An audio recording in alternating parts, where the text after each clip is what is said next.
एक था राजा। इस शीर्षक से मैं आपके सामने एक कथा सुना रहा हूं।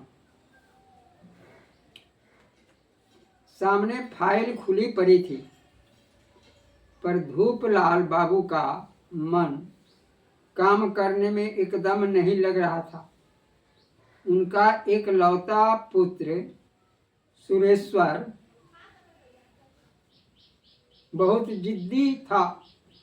वह यह चाहिए, वह चाहिए, कई दिनों से जिद पकड़े हुए है कि मुझे एक 3 पहिए वाली साइकिल चाहिए।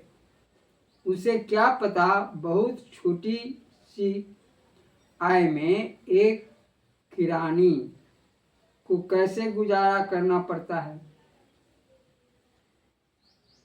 उसे क्या पता पिछले महीने उसके पिता से एक भूल हो गई थी, जिसके कारण दफ्तर के साहब ने उसका वेतन तब तक के लिए रोक दिया जब तक भूल सुधार न हो जाए।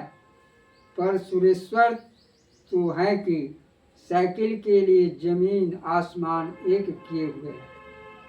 आज दफ्तर आते समय धूपलाल बाबू को बात देकर आना पड़ा है कि शाम को दफ्तर से लौटते समय वे साइकिल लिए आएंगे। पर साइकिल आवे कहाँ से, रुपये है कहाँ। और फिर सुरेश्वर को समझाया कैसे जाए। फाइल खुली पड़ी है, काम बंद है। धूपलाल बाबू सोच रहे हैं सुरेश्वर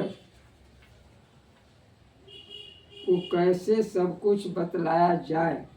बालक का कोमल हृदय सीधे मना कर देने से शायद उस पर आघात पहुँचे। शाम को धूपलाल बाबू घर लौटे तो सुरेश्वर ने घेरा उन्हें। पिताजी साइकिल ले आए। धूपलाल बाबू ने गंभीर होकर कहा, साइकिल आती रहेगी, पर सुनो बेटा, तुम्हें मैं एक अच्छी कहानी सुनाता हूँ। दोनों बाहर घास पर बैठ गए। कहानी प्रारंभ हुई। एक था राजा, उसके एक ही लड़का था। सभी उसे कुमार कहकर पुकारा करते। वह बड़ा होनहार और सुशील था। एक बार उस राजा पर पड़ोस के किसी राजा ने चढ़ाई कर दी।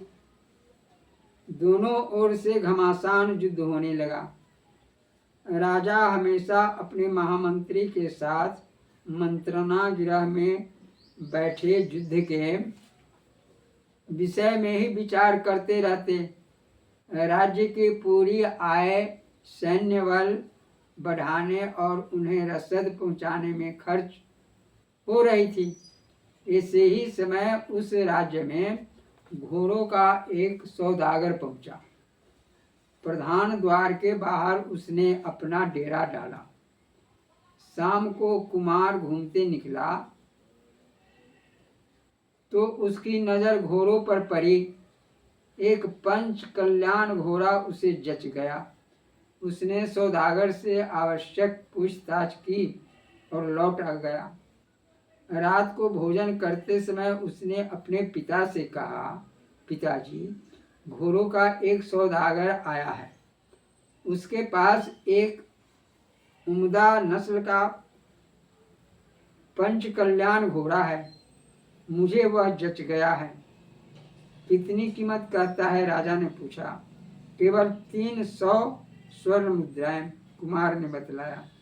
राजा ने तनिक चिंतित होकर कहा, बहुत ज्यादा कीमत है बेटा। अभी घोड़ा खरीदने का इरादा छोड़ दो। 6 महीने बाद कुमार के पिता की जीत हुई। राजा ने असंख्य धनराशि कर स्वरूप विपक्षी राज्य से प्राप्त किया। राज्य कोष लबालब भर गया। परिवार पुलकित हो उठा। 1 वर्ष बाद घोड़ों का वही सौदागर घूमते फिरते फिर कुमार के राज्य में पहुंचा। शाम को कुमार घूमने निकला तो मुख्य द्वार के बाहर उसी सौदागर पर उसकी नजर पड़ी।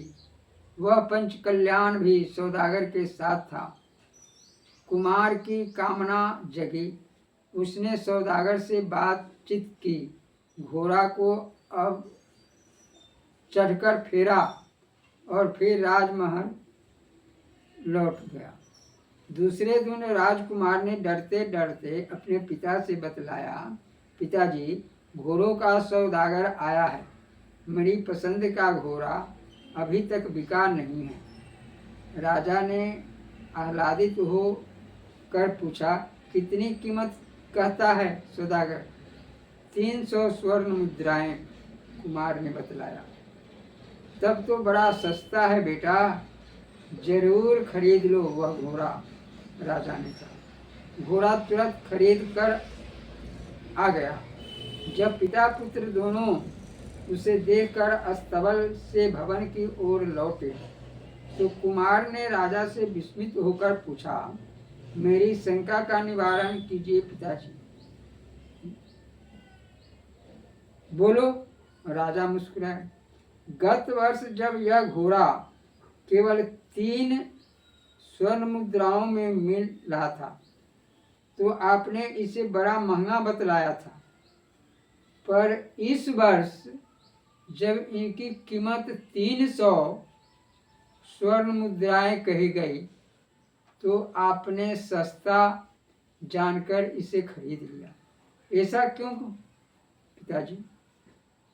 राजा ने कुमार की पीठ थपथपाते हुए कहा, बेटा, गत वर्ष हम पर दूसरे राजा ने आक्रमण किया था। सैन्य बल बढ़ाने के लिए धन की आवश्यकता थी।